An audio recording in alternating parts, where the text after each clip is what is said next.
Hi everyone, welcome to WesKnows Tech News and Reviews. Today we have the Optim Nuband with us. The NuBand Optim Smartwatch has been around for as long as I remember it, about 2 or 3 years at least.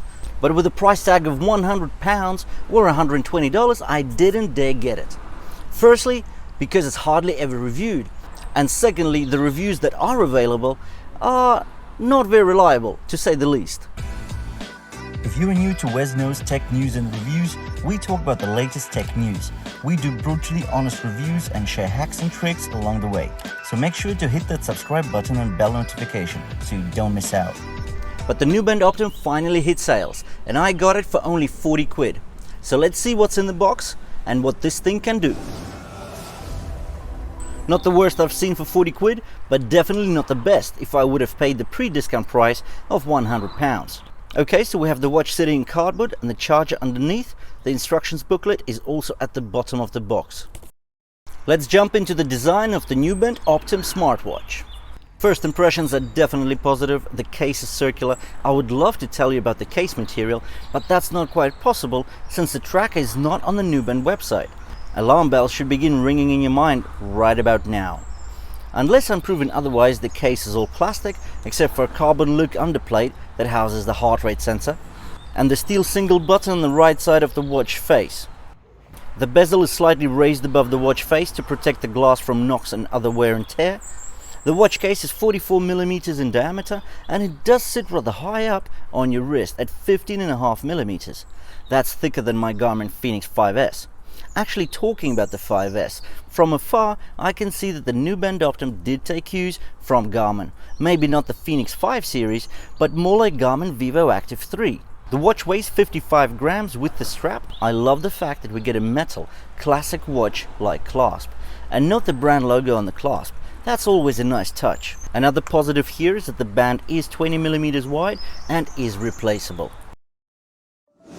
The screen and display is one of several areas where we realize this watch is not worth the £100. The glass covering the display seems plain mineral glass, attracting fingerprints and a lot of reflections. Another trick by the manufacturer is to use a circular bezel, but actually the display is a square 1.4-inch TFT panel. The resolution is awfully low and the general display quality looks dated, to say the least. In search of positives, I have found the brightness setting, and there are 6 levels to choose from. No auto brightness here either. The touchscreen supports swipes and taps. The single button acts as a power on and off switch, as well as return to home shortcut. The text on the box mentions 2 custom dial options.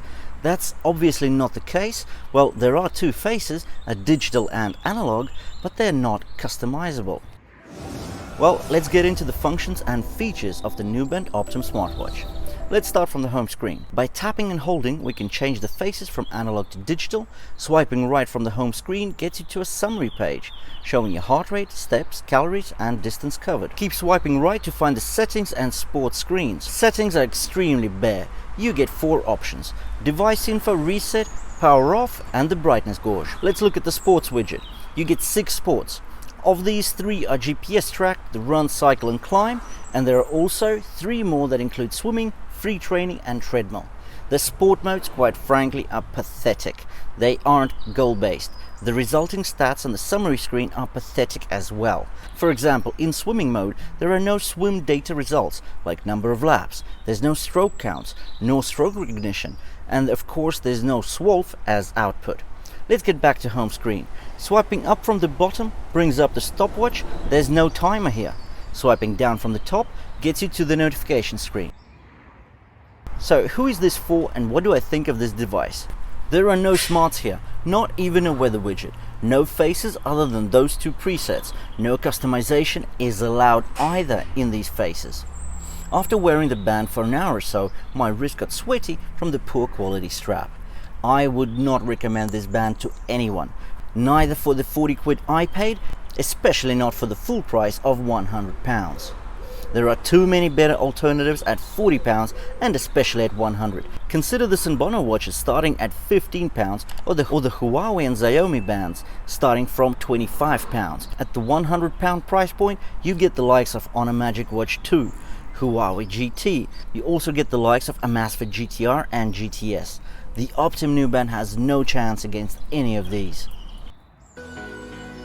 If you have enjoyed watching our video review, please push the subscribe button below the video and keep watching us for more honest reviews.